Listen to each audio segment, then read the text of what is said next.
I'm gonna just say this, man. Ever since I first heard of Regis Prograis, there's one thing I can appreciate. He always taking a big fight.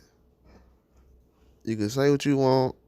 He might not be the most skilled boxer or a guy who can jab the best or got the highest KO rate, but I feel like he definitely puts it on the line all the time because thinking of this fight right now, it's not a lot of guys who trying to fight Devin Haney who has a belt right now. You know what I'm saying? He's up in the game right now where he could just try to avoid Devin Haney and be like, nah, I don't want to take the fight.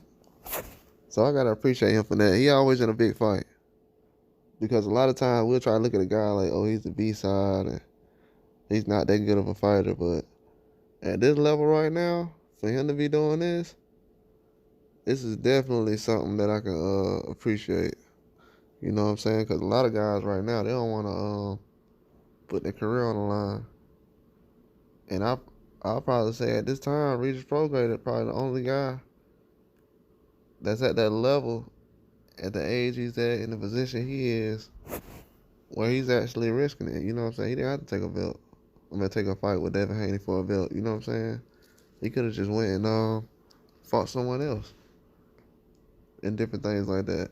You know how boxing goes. The guys don't really. They'll be like, well, other people need to fight someone. He could have just said, Teofimo, those guys need to fight Devin Haney. I don't need to fight him. And let's be true, he would have been right, and then people would have said, well, you didn't beat so and so, you didn't beat this guy, but he's still taking big fights though. We always have to realize that, not taking no easy fights. This goes to show though that some guys take the easy fights and some guys don't.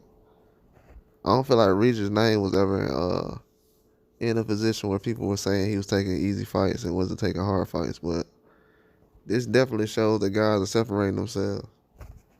A couple of people, it's not their choice. They're just being protective. But he's not one of those guys that's really turned down anything. I don't feel like. That's how I feel about it. Because a lot of times we don't appreciate guys who trying to take the hard fights, the big fights. Because right now, it's a lot of people that's not taking big fights who actually has a belt. And then I don't even think Rolly is fighting this time again this year. You know what I'm saying? Regis could have been just like, man, I ain't fighting again. Rolly ain't fighting, so why should I put my build up or put myself up for a title fight against David Haney? And he just got in the weight class. You know what I'm saying? But he different though. He trying to challenge himself. So we definitely gotta appreciate him for that. It's gonna be a good fight though. I hope it goes 12 rounds, but I don't know if it'll go right now if I had to guess. I wish it did, you know what I'm saying? I really don't know though. I really don't know. I know it's gonna be a good fight. Devin Haney gonna be more powerful in this weight class though. The only thing that concern me about is the stamina. Like, is Regis' stamina gonna be there? Because a lot of times that stamina affects his performance at the end. There's been a lot of times he could have knocked guys out at the end of the fight, but you know what I'm saying? That's the only thing I'm worried about. The power, the speed, and everything gonna be there. I feel like he'll be able to set things up. I done seen him connect accurate, but we gotta appreciate what he's doing out here though. You know what I'm saying? He's another one of those boxers that kind of like Navarrete, like Oscar Valdez, like Jojo Diaz, um, like Dervinchenko, a lot of guys who take big fights, and they always either a classic fight or a close fight. Either way, they always good fights. So we gotta appreciate fighters like that. He's definitely one of those guys who gonna make the end of this year the end of this year a good year of boxing.